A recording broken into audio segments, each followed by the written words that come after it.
بسم الله الرحمن الرحيم إن الحمد لله نحمده ونستعينه ونستغفره ونعوذ بالله من شرور أنفسنا ومن سيئات أعمالنا من يهده الله فلا مضل له ومن يضلله فلا هادي له وأشهد أن لا إله إلا الله وحده لا شريك له وأشهد أن محمدا عبده ورسوله يا أيها الذين آمنوا اتقوا الله حق تقاته ولا تموتن إلا وأنتم مسلمون يا أيها الناس اتقوا ربكم الذي خلقكم من نفس واحدة وخلق منها زوجها وبث منهما رجالا كثيرا ونساء واتقوا الله الذي تساءلون به والأرحام إن الله كان عليكم رقيبا يا أيها الذين آمنوا اتقوا الله وقولوا قولا سديدا يصلح لكم أعمالكم ويغفر لكم ذنوبكم ومن يطع الله ورسوله فقد فاز فوزا عظيما أما بعد فإن أصدق الحديث كتاب الله وخير الهدي هدي محمد صلى الله عليه وعلى آله وسلم وشر الأمور محدثاتها فإن كل محدثة بدعة وكل بدعة ضلالة وكل ضلالة في النار وبعد معاشر الإخوة والأخوات رحمنا الله وإياكم. Alhamdulillah, sungguh istimewa menjadi umat Nabi Muhammad sallallahu alaihi wa ala alihi wasallam. Bagaimana kita tidak bersyukur kepada Allah yang mana Allah telah memilih kita, bahkan telah Allah tuliskan di Lauhil Mahfuz untuk kita menjadi umat seorang khairul bashar.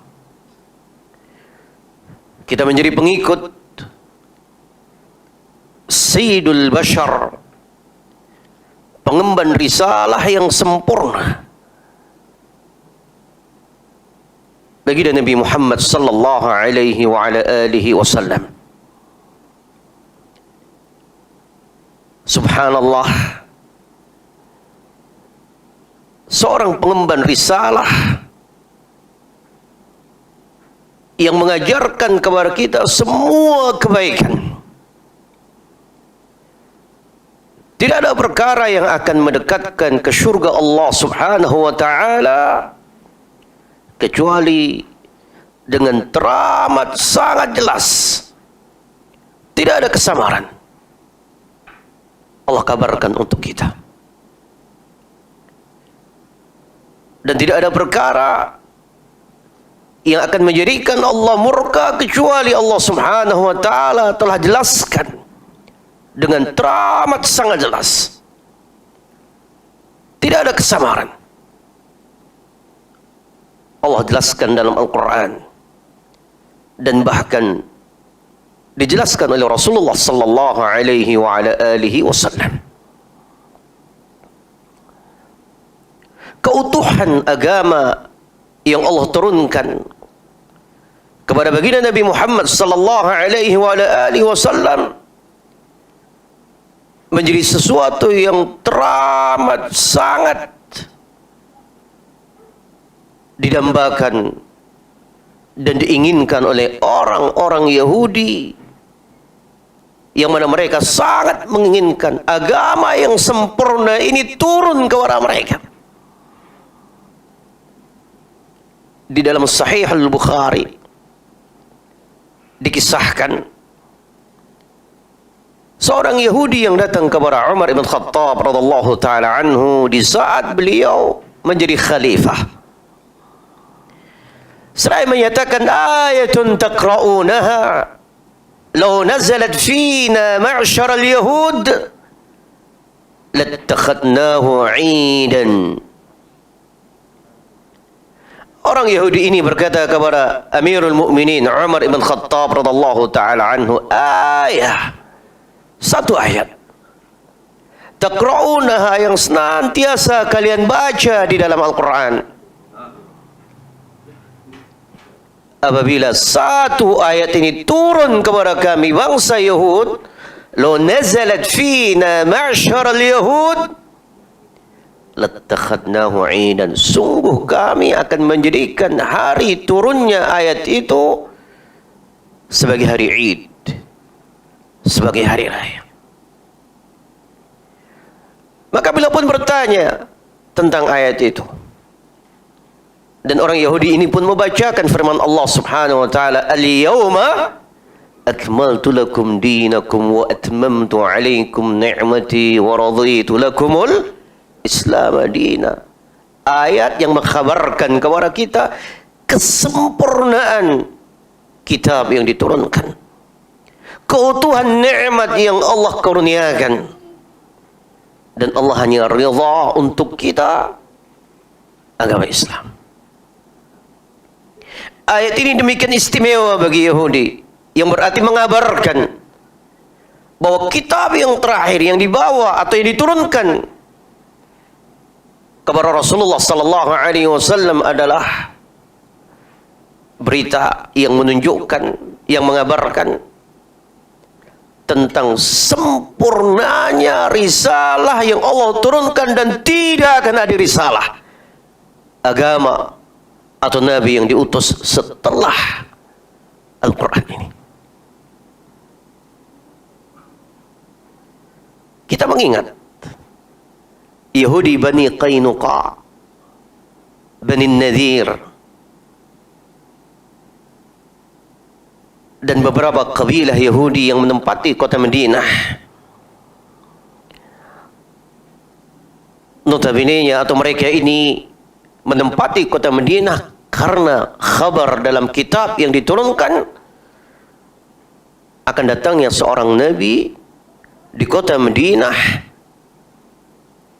dan akan mengemban risalah yang sempurna. Dan itu yang mereka suarakan, itu yang mereka kabarkan. Mereka kabarkan kepada orang-orang Arab di kota Madinah. Apa yang mereka baca dalam ayat mereka? Apa yang mereka baca dalam kitab mereka? Tetapi kembali karakteristik orang Yahudi muncul. Kesombongan dan keangkuhan mereka di saat mereka tahu ternyata risalah yang terakhir bukan datang dari keturunan Ishak, dari Banu Israel, akan tetapi diturunkan dari turunan Nabi Ismail alaihissalatu wassalam. Itu Nabi Muhammad sallallahu alaihi wasallam. Ini yang menjadikan mereka kecewa. Ini yang mereka teramat sangat kecewa.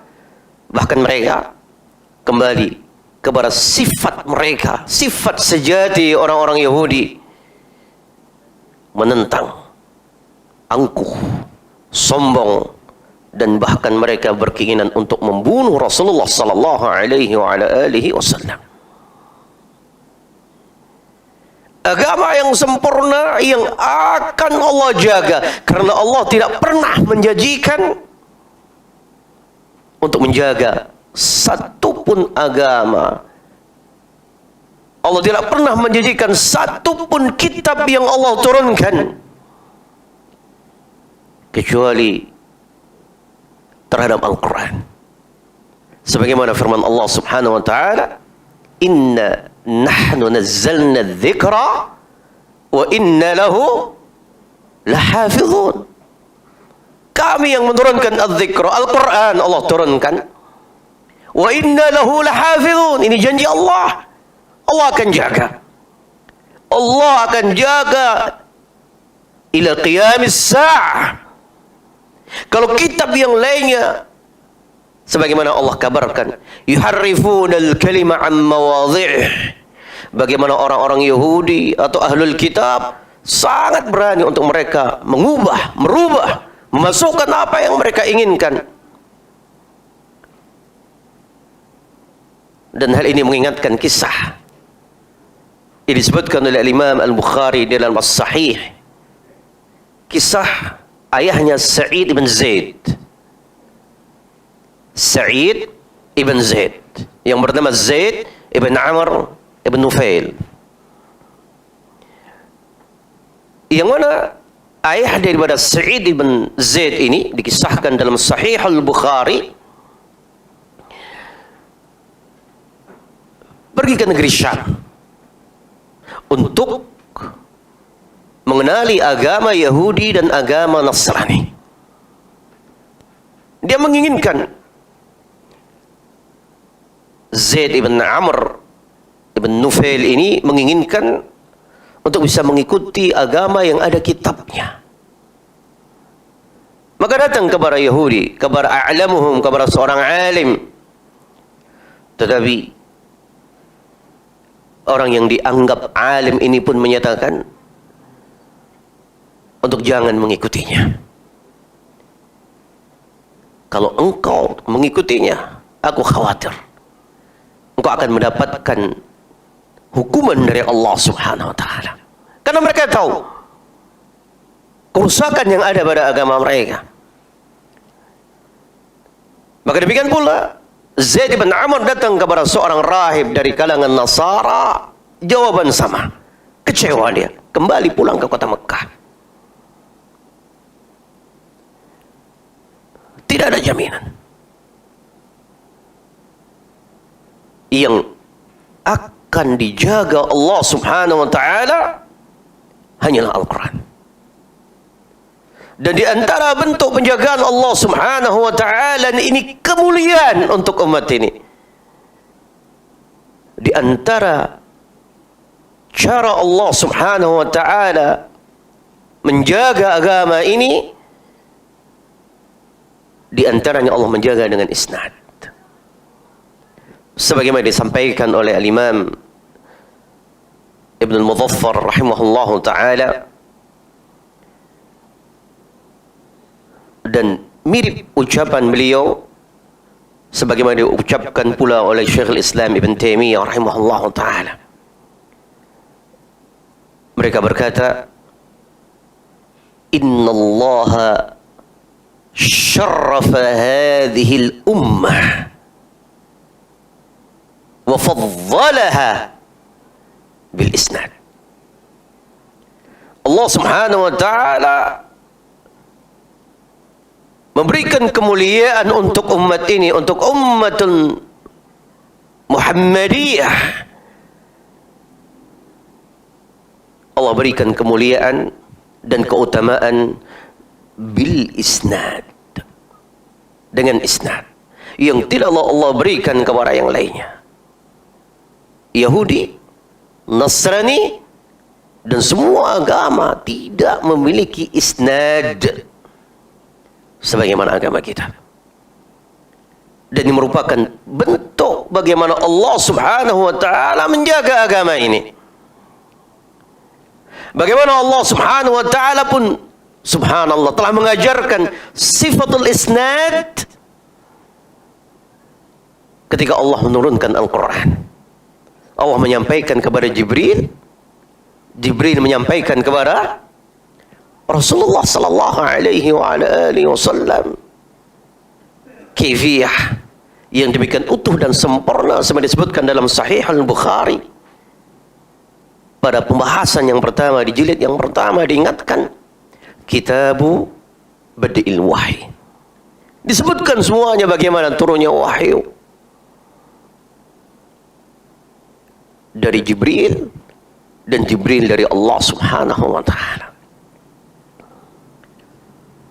Ingat, Al-Quran datang kepada Rasulullah sallallahu alaihi wasallam dari Jibril. Dan Jibril mendengarkan wahyu dari mana?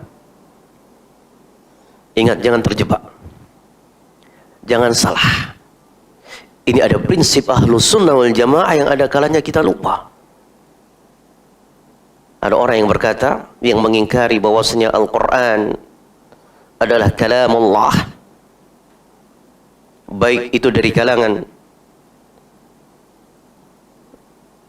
generasi yang pertama yang mengingkari Al-Quran sebagai kalamullah di masa Imam Ahmad, hingga dari kalangan orang-orang Asy'ariyah yang menyatakan Al-Quran ibarah an kalamillah, ibarat dari firman Allah. Kenapa dia katakan ibarat? Mereka menyatakan Jibril mengambil wahyu dari Lauhul Mahfuz.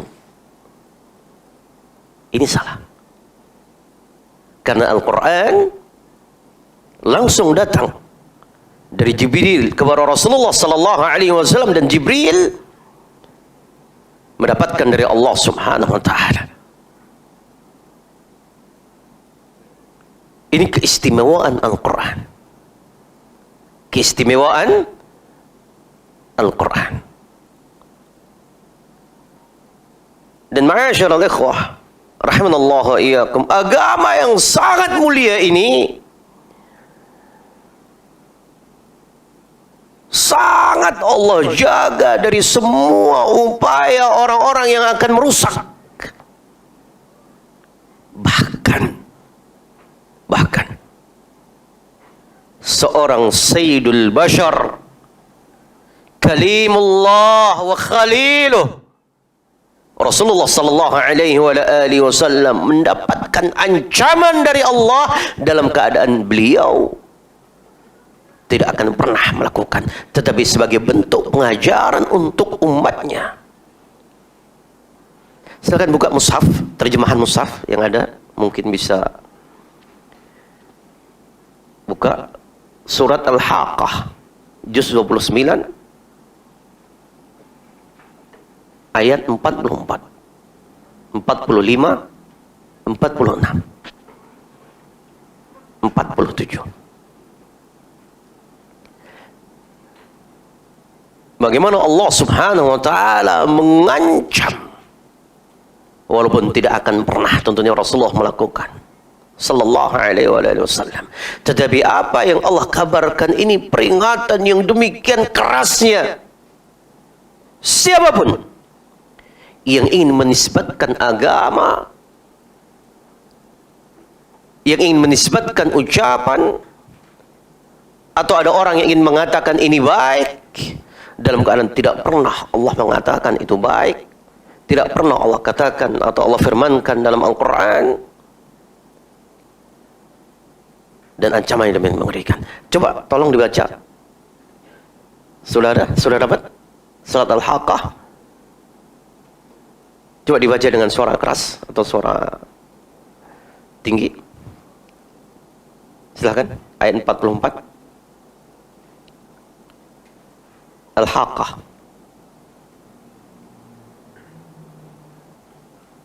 Sudah dapat?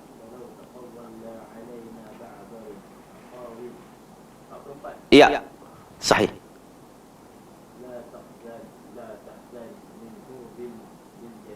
La akhadna minhu bil yamin. Minhul watin. Coba dibaca terjemahannya. Sekiranya dia Muhammad. Lanjutkan. Mengada-adakan perkataan dengan atas nama kami. Atas nama siapa? Allah. La akhadna minhu bil yamin. Lanjutkan. Kami akan pasti pegang tangan kanannya. Kemudian kami akan potong urat jantungnya. Saya bertanya kepada jamaah, apakah bisa mati dengan dipotong urat jantungnya? Pasti mati. Pasti mati. Jangankan dipotong, tertutup, tersumbat, orang bisa mati. Di sini Allah mengancam, walau taqawwala alaina ba'd al-aqawil la akhadna minhu bil yamin thumma laqata'na minhu al-watin. Maka dikatakan oleh para ulama, kalau demikian betapa mengerikan dan betapa bahayanya orang yang ingin mengada-adakan atau membuat perkara yang baru dalam agama. Tapi subhanallah, seiring dengan waktu dan semakin mendekati hari kiamat, interaksi kita dengan isnad, interaksi kita dengan ilmu agama itu semakin melemah. Interaksi kita dengan ilmu agama itu semakin melemah. Sebenarnya dalam hadis yang diriwayatkan oleh Imam Bukhari dari Anas ibn Malik, Nabi mengingatkan, ma ya'tikum 'amun illa wa ba'dahu syarrun minhu. Tidak akan datang tahun yang baru kecuali tahun yang baru itu akan pasti kondisinya lebih buruk. Dan Anas ibn Malik memberikan ucapan yang sangat jarang diucapkan oleh para perawi dari kalangan para sahabat Nabi.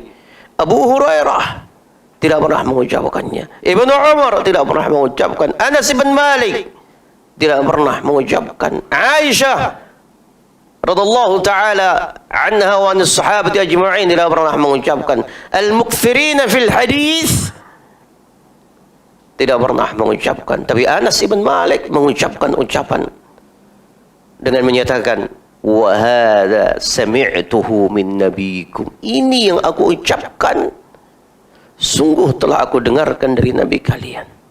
Itu hadis, ma ya'tikum 'amun illa wa ba'dahu syarrun minhu. Tidaklah datang masa yang baru kecuali masa yang baru itu kondisinya akan lebih terpuruk, lebih buruk, lebih jelek.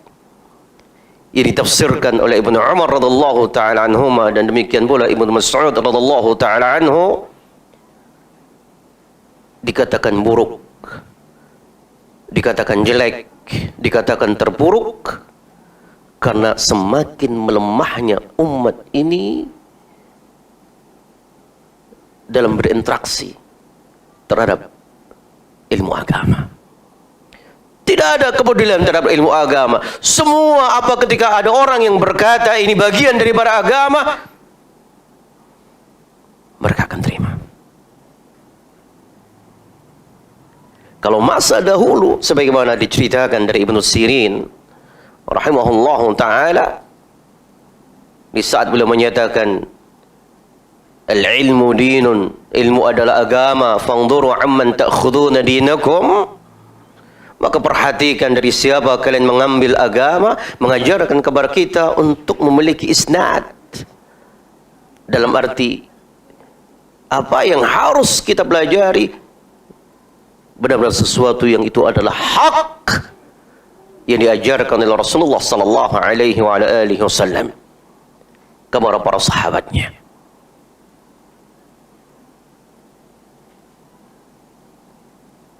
Masyaallah ikhwah. Untuk meringkaskan sampai jam berapa? 9 ya. 9. Baik. Untuk meringkaskan, saya nukilkan satu riwayat, yang mana satu riwayat ini mengingatkan bagaimana akibat melemahnya interaksi umat ini terhadap ilmu agama. Yang kalau dulu Ibnu Sirin menyatakan, setiap kali ada orang yang berani berkata ini adalah baik, maka beliau berkata, sammu lana rijalakum. Ini isnad. Mereka sangat memperhatikan, kiranya ahlu sunnah, maka mereka menerimanya. Dan tatkala yang menyampaikan adalah ahlul bid'ah, maka mereka akan menutup, tidak mau menerimanya. Ini di masa yang masih al-qurun al-mufaddalah, Ini di masa yang masih dipuji oleh Nabi. Walaupun pula subhanallah, seiring dengan waktu, terlalu banyak orang yang ingin merusak agama kita.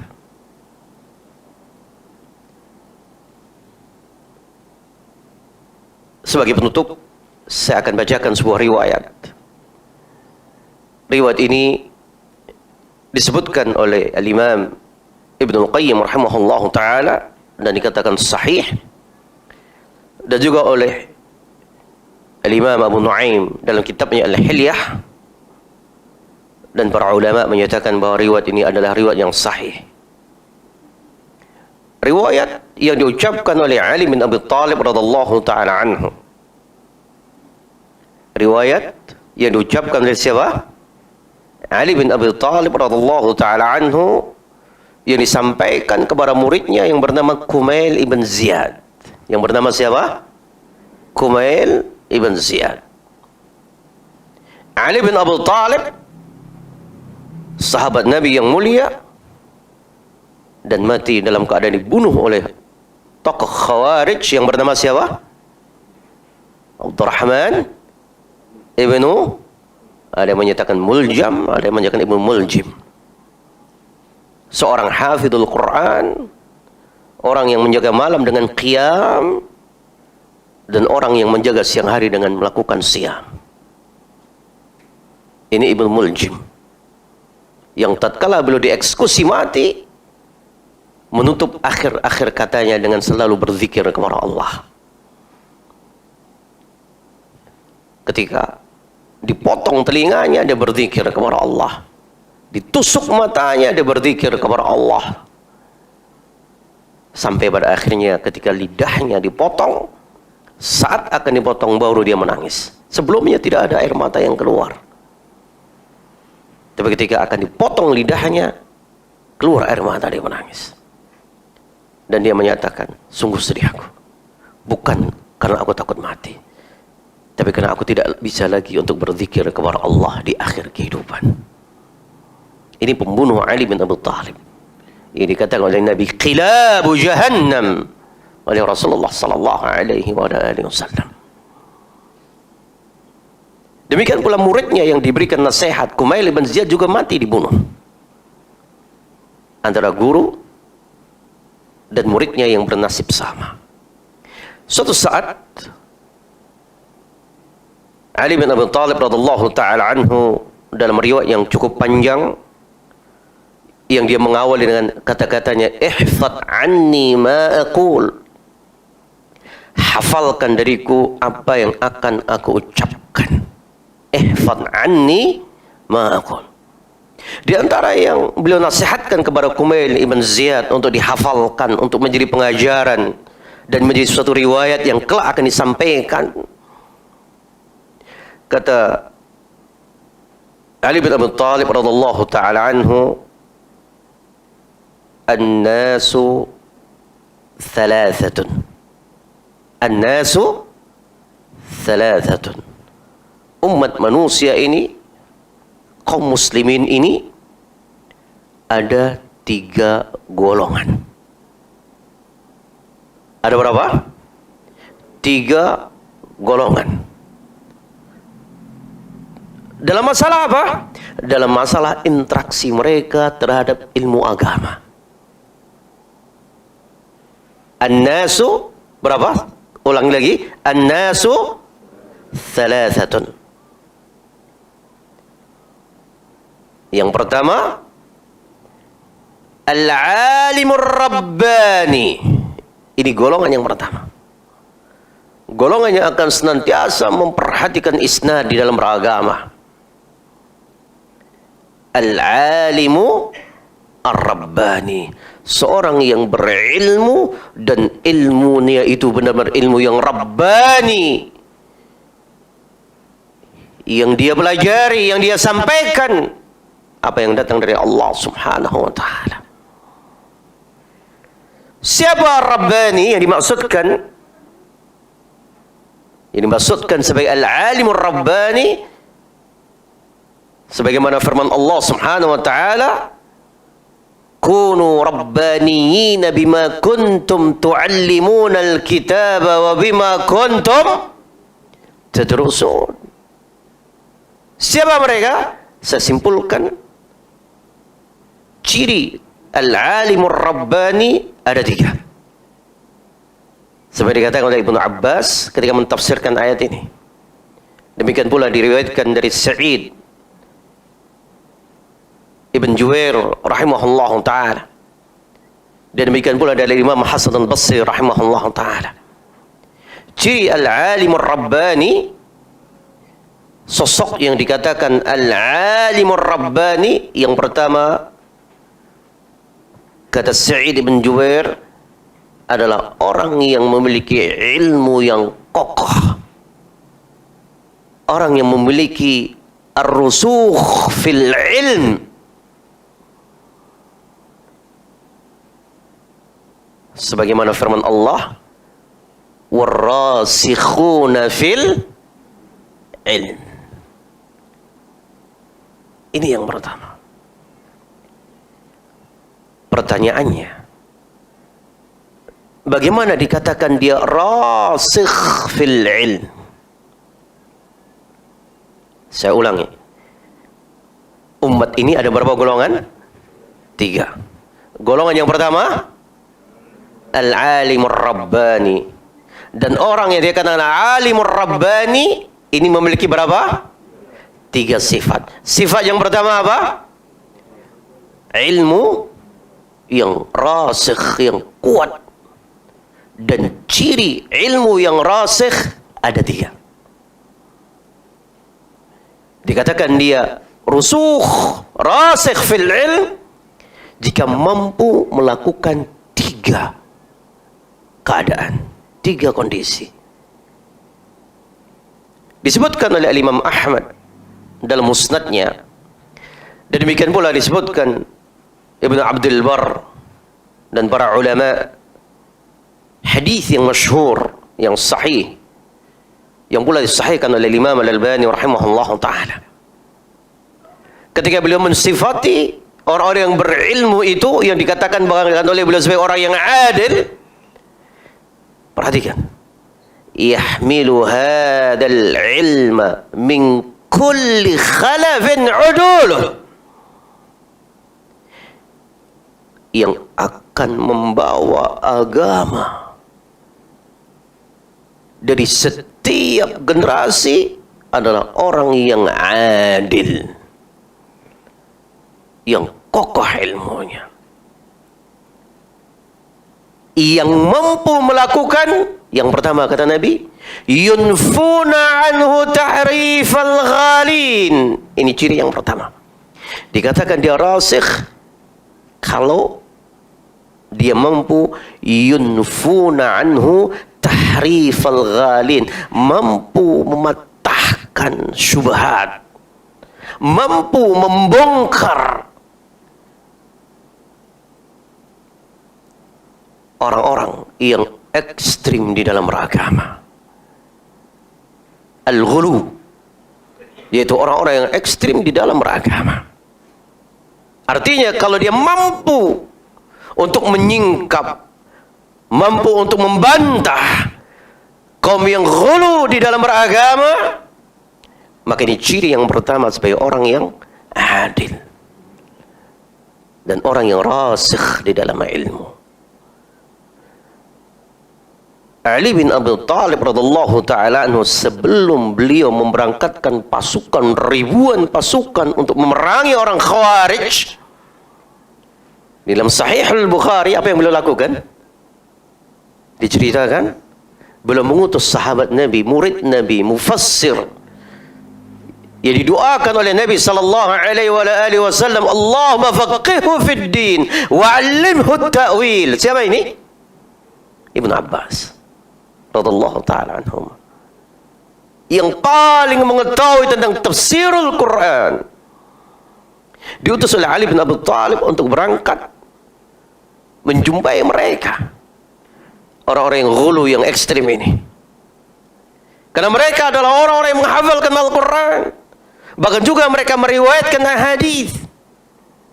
Tapi mereka ghulu, melampaui batasan.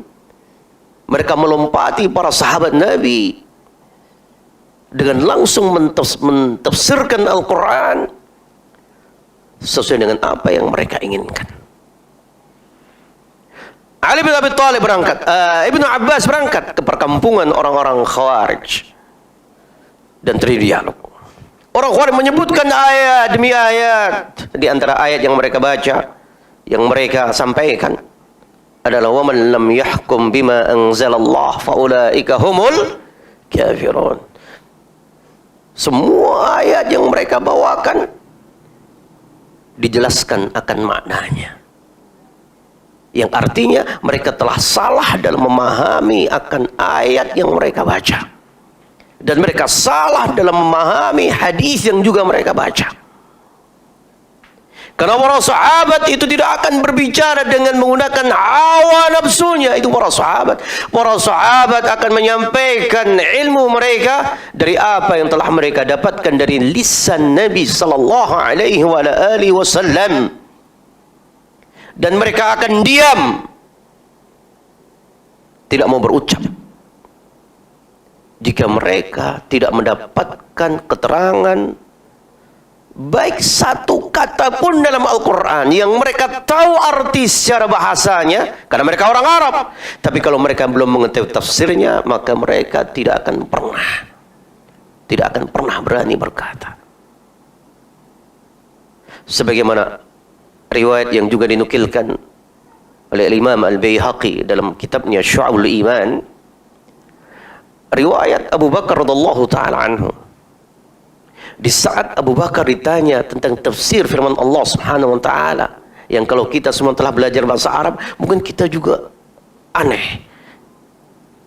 Kenapa Abu Bakar tidak menjawab dan menyatakan la adri, aku tidak tahu? Yaitu ketika ditanya firman Allah, wa fakihatan wa abba. Surat apa itu? Juz Amma. Surat apa? Hah? Abasa. Fakihah. Mungkin kita tinggal buka kamus, ada jawabannya. Apa itu fakihah? Apa itu ab? Apalagi yang ditanya adalah Abu Bakar. Beliau adalah Quraisy. Beliau sangat mengetahui bahasa Arab. Tapi agama bukan sekedar orang itu faham akan makna dalam bahasa. La. Tapi agama, tafsirul Quran, yang paling berhak untuk mentafsirkan adalah Nabi sallallahu alaihi wasallam, sebagaimana firman Allah, wa anzalna ilaika dzikra litubayyana linnas. Kami turunkan az-dzikra, yaitu Al-Quran, untuk supaya engkau wa Muhammad tubayyinu linnas, engkau terangkan, engkau jelaskan maknanya Al-Quran ini linnas, untuk siapa? Manusia. Kata Imam Syafi'i rahimahullah ta'ala, beliau menyatakan as-sunnatu qadhiyatun 'ala al-Quran.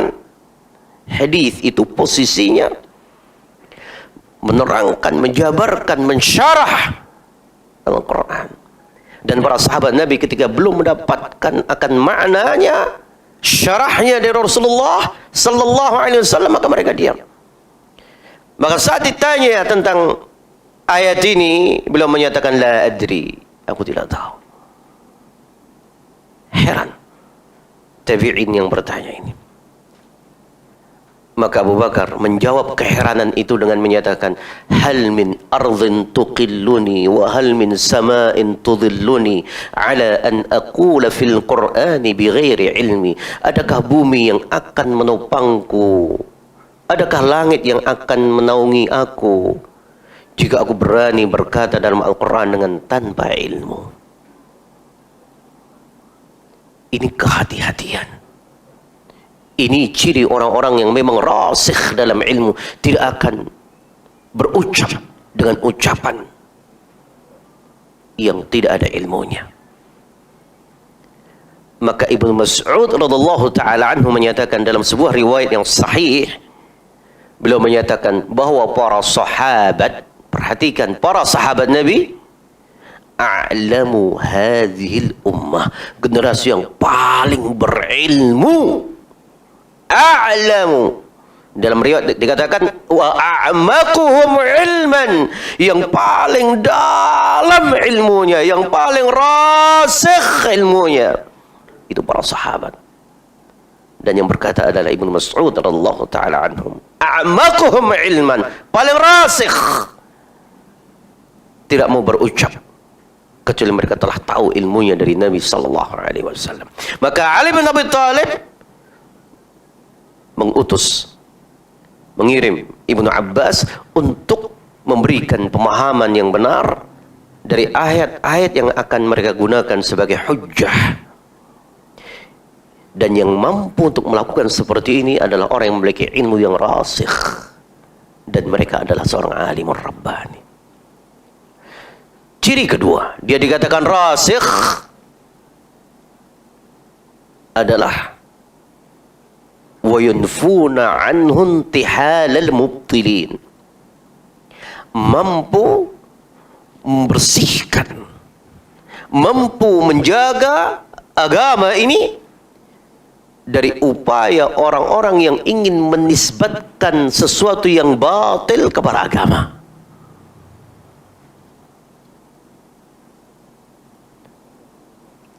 Ingat, yang ingin merusak agama kita itu ada orang yang dari dalam dan ada orang yang dari luar. Yang dari dalam, subhanallah, semenjak masa Imam Al-Bukhari, saya bertanya kepada antum, berapa jumlah hadis yang palsu diriwayatkan oleh para perawi kadzab, orang-orang yang ingin memberikan sesuatu yang hakikatnya muncul dari akal mereka semata. Berapa jumlahnya? Ada 100 hadis yang palsu? Ada 1000 hadis yang palsu?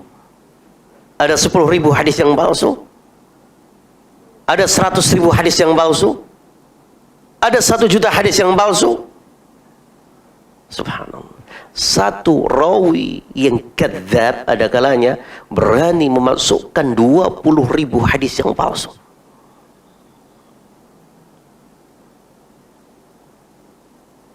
Siapa yang bisa menyingkap, mengetahui ini maudhu', rawi ini kadzab, bukan hanya dhaif, tapi ini maudhu', ini palsu, ini dusta atas nama Nabi. Siapa yang bisa menyingkap? Kalau tidak memiliki ilmu yang rasikh. Belumlah lagi yang dari luar. Dari luar, dari katakan kalau masa kita, orang-orang orientalis, yang mana mereka mengkaji, mempelajari agama, bahkan mereka melakukan, subhanallah, contoh kecilnya, Mu'jam Fahras yang ditulis oleh Louis Ma'louf, kalau tidak salah termasuk pendiri Sorbonne University di Perancis. Beliau kumpulkan hadis dengan lafadznya, man, apa saja hadis yang diawali dengan man, dituliskan semuanya oleh beliau dalam kitab. Untuk apa? Untuk memudahkan mencari hadis yang diawali dengan man. Dilakukan oleh orang-orang orientalis. Untuk apa? Untuk mereka merusak agama kita. Tapi walaupun apapun yang mereka lakukan, tidak akan bisa merusak.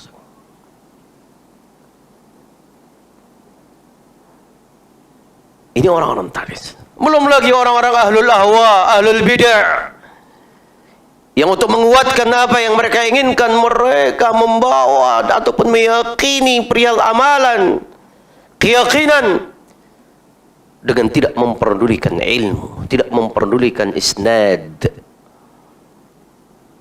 Sehingga riwayat-riwayat yang palsu sedemikian biasa di tengah-tengah umat. Rasulullah sallallahu alaihi wasallam diciptakan daripada nur umpamanya. Ada yang meyakini seperti itu? Rasul diciptakan dari apa? Dari nur, dari cahaya. Subhanallah. Hadis yang palsu, siapa yang peduli? Tapi tatkala kita katakan hadis ini maudhu, marah mereka. Maka al-alimur rabbani adalah orang yang mampu untuk menjaga kemurnian agama ini dari upaya orang-orang yang ingin menisbatkan kebatilan kepada agama. Ini ciri yang kedua. Ciri yang ketiga kata Nabi sallallahu alaihi wasallam, wa yunfuna anhu ta'wil al-jahilin. Mampu meluruskan, mampu membantah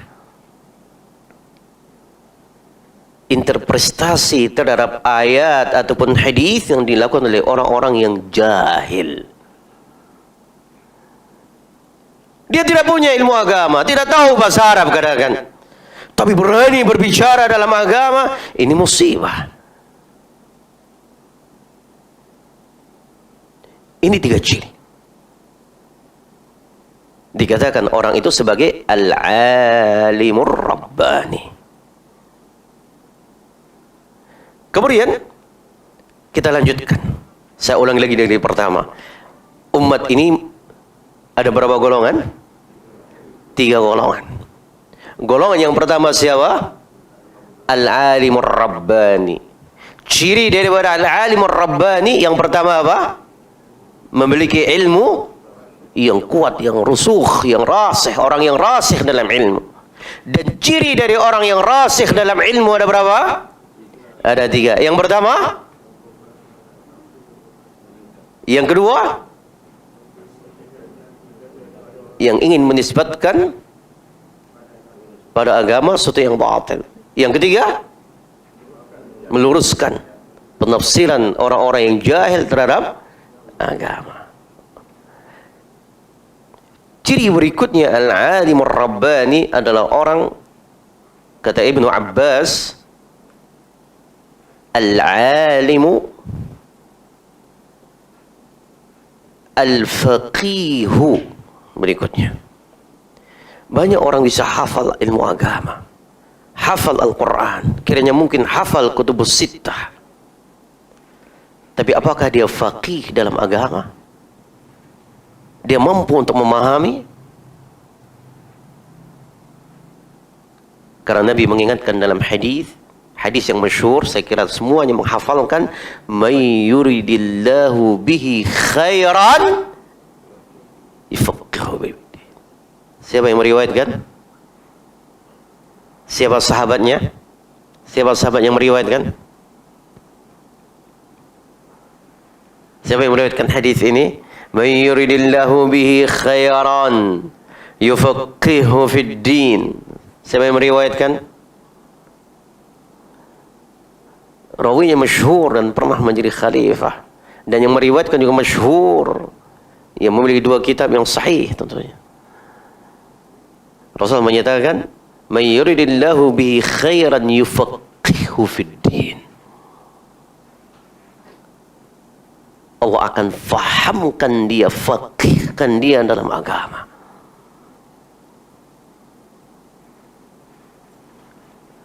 Nabi pernah mengingatkan,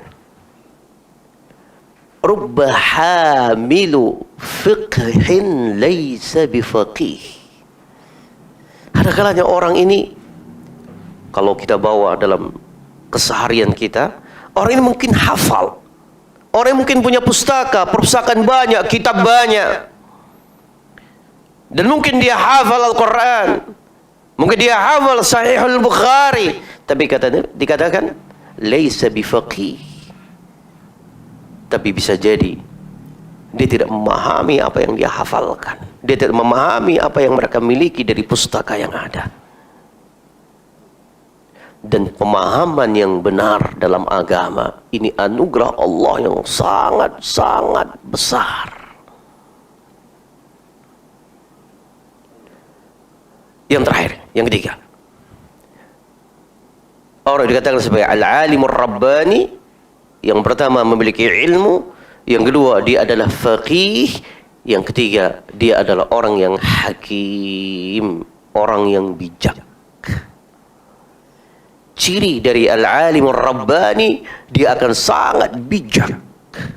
Bijaknya mereka dengan ilmu yang telah dia miliki, dengan rusukhnya ilmu yang dia miliki. Makanya orang yang hakim itu diantara cirinya dikatakan 2 ciri yang harus ada dan hanya dimiliki oleh orang yang hakim. Yang pertama, orang yang hakim itu memiliki sifat al-hilmu. Yang kedua, memiliki sifat al-anah. Dan sebagaimana disebutkan di dalam hadis, yang mana Nabi SAW mengabarkan 2 sifat ini sangat dicintai Allah dan Rasulnya. Apa al-hilmu? Siapa yang tahu terjemahannya? Apa itu al-hilmu? Al-halim. Abdul Halim. Apa al-halim? Yang lembut, yang santun. Al-halim, ringkasnya, adalah orang yang mampu untuk mengkondisikan tatkala amarah itu tiba. Maksudnya, orang ketika marah, dia diam, dia tidak melanjutkan amarahnya dengan ucapan, itu baik. Dan itu sangat baik. Tapi yang terbaik, tatkala dia marah, bahkan dia bisa beribadah dengan marah yang ada. Bisa mengkondisikan emosi tatkala ada pada dirinya. Dia diam, bahkan kiranya dia akan melakukan sesuatu yang lebih baik daripada dia marah dengan ucapan. Dia mungkin mendoakan orang yang dia marah dengannya, mendoakan kebaikan untuknya, dan dia berlindung kepada Allah daripada godaan syaitan. Bahkan dia memaafkan. Dia melakukan, mampu mengontrol, mampu mengkondisikan amarah dengan sifat-sifat yang baik. Sebagaimana Nabi SAW, tatkala Nabi berada di Taif, dan banyak hal yang dicontohkan oleh Nabi. Tatkala di Taif, Nabi dilempari, Nabi mengucur darah yang segar dari tubuhnya. Marah Nabi. Bahkan marah, malaikat pun telah marah. Sebab diriwayatkan bagaimana Jibril datang kepadanya, kemudian malaikat yang menjaga Al-Akhshabain. Sekiranya Nabi mengizinkan, maka mereka akan mengangkat gunung yang ada di Taif dan akan ditimpakan kepada penduduk Taif. Tapi Nabi menahan. Bahkan Nabi menyatakan, lah, jangan. Fa'innahum qaumun la ya'lamun. Mereka adalah orang yang tidak berilmu. Bahkan Nabi mendoakan untuk mereka. Ya Allah, berikan petunjuk kepada mereka. Ini tingkat kemuliaan akhlak yang sangat tinggi. Al-hilmu. Maka para ulama menyatakan di antara sebab kenapa Nabi Ibrahim dan Rasulullah SAW dikatakan sebagai Khalilullah, kekasih Allah, dan tidak ada yang lain. Hanya 2 yang mendapatkan sifat sebagai Khalilullah. Yang pertama siapa? Ibrahim. Yang kedua, Nabi kita Rasulullah SAW. Di antaranya, kata para ulama, di antara alasan yang mereka kemukakan, yang mereka sebutkan, mereka mampu menahan emosi mereka, mengarahkan emosi mereka dengan cara yang terbaik. Bahkan Nabi Ibrahim tidak setuju, tidak mau tatkala Nabi Lut alaihissalatu wassalam memilih untuk dibinasakan kaum Nabi Lut dengan cara pembinasaan yang demikian mengerikan, yang demikian dahsyatnya. Itu Nabi Ibrahim. Sifat al-hilm, yang kemudian mungkin kita katakan santun. tetapi lebih daripada santun. Dia mampu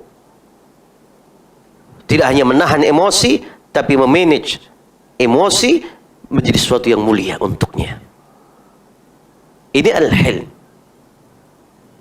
Yang kedua, al-anah. Al-anah adalah orang yang tidak tergesa-gesa di dalam bersikap, di dalam berkata, atau dalam semua urusan. Ini al-anah. Yang sangat berhati-hati. Ini orang yang memiliki sifat al-anah. Dan ini yang dikatakan sebagai orang yang al-hakim. Orang yang al-hakim mampu memiliki dua sifat ini, al-hilmu wal-anah. Baik, kita lanjutkan. Saya minta 5 menit lagi. An-nasu thalathah. Tadi sudah kita sebutkan yang pertama, kita sebutkan sekarang yang kedua dan yang ketiga. Kita percepat. Yang kedua, kata Ali bin Abi Thalib, golongan yang kedua yaitu talibu ilmin yuridu bihi sabila najah. Golongan yang kedua adalah mereka yang dikatakan talibu ilmin, orang yang belajar ilmu agama. Siapapun dia, dalam kapasitas apapun dia, apakah dia seorang ulama, apakah seorang dia talibul ilmi, apakah dia seorang pegawai, pebisnis, seorang apapun. Tapi kalau dia mampu menjadikan arah kehidupannya untuk tidak lepas daripada talabul ilm, ini merupakan golongan yang sangat istimewa. Kenapa? Yuridu bihi sabila najah. Karena dia menginginkan, siapapun dia, tentunya dengan belajar ilmu agama, dia ingin mendapatkan jalan keselamatan di kehidupan ini. Tentunya ini uraiannya sangat panjang. Bagaimana keutamaan seorang yang dikatakan talibul ilm. Yang terakhir, yang ketiga, golongan yang ketiga, hamajun ra'a adba'u kulli na'iqin yamiluna ma'a kulli rihin la yastadhi'una binuril ilmi wa la yalja'una ila ruknin wathiq. Ini yang terakhir. Hamajun ra'a. Bagaimana kita terjemahkan? Orang awam yang tidak mau memegangi prinsip di dalam beragama, mencukupkan kehidupan ini hanya dengan mengalir bersama masyarakat, tidak memiliki prinsip di dalam beragama. Yamiluna ma'a kulli rih, dia akan berjalan di mana angin itu bertiup. Angin dari arah barat, maka dia akan condong ke arah angin dari barat, berarti condongnya kemana? Timur. Datang angin dari timur, dia akan condong ke arah barat. Seperti air yang akan mengalir terus mengikuti arah ke bawah. La yastadhi'una binuril ilmi, tidak akan mengambil cahaya ilmu dalam kehidupannya. Tidak ada perjuangan untuk memiliki upaya al-istidha'ah. Apa al-istidha'ah? Menambah ilmu agama, memperkaya ilmu agama, memperkuat cahaya dalam kehidupan. Lemah dalam belajar, tidak mau. Ini berbahaya. Wala yalja'una ila ruknin wathiq, yang pada akhirnya kehidupannya adalah kehidupan orang yang dia hanya mencukupkan apa yang sudah ada. Kata Abu Darda, hamajun ra'a itu, kata murid Nabi Abu Darda, mencukupkan orang, ya sudah, yang penting salat. Islam itu salat. Ini musibah. Ini hamajun ra'a. Kalau mungkin diterjemahkan dengan bahasa kita, hamajun ra'a itu adalah orang yang selalu mengikuti sesuatu yang viral. Apa yang terkenal, apa yang masyhur. Tidak punya prinsip. Dan sebagai penutup tentunya saya bacakan sebuah hadis bukti bahwa umat ini akan didominasi oleh mereka yang tidak berprinsip dalam beragama dengan sabda Nabi dari hadis Abu Sa'id Al-Khudri radhiyallahu taala anhu, hadis yang insyaallah kesemuanya ingat. Kata Nabi sallallahu alaihi wasallam, la tattabi'unna sanana man kana qablakum shibran bi shibrin dira'an hatta law dakhalu juhra dhabbin la dakhaltumu. Qalu faman? Qala al-yahudu wan nasara. Qalu al-yahudu wan nasara. Perhatikan. Ketika Nabi menyatakan apa? La tattabi'unna sanana. Pasti kalian.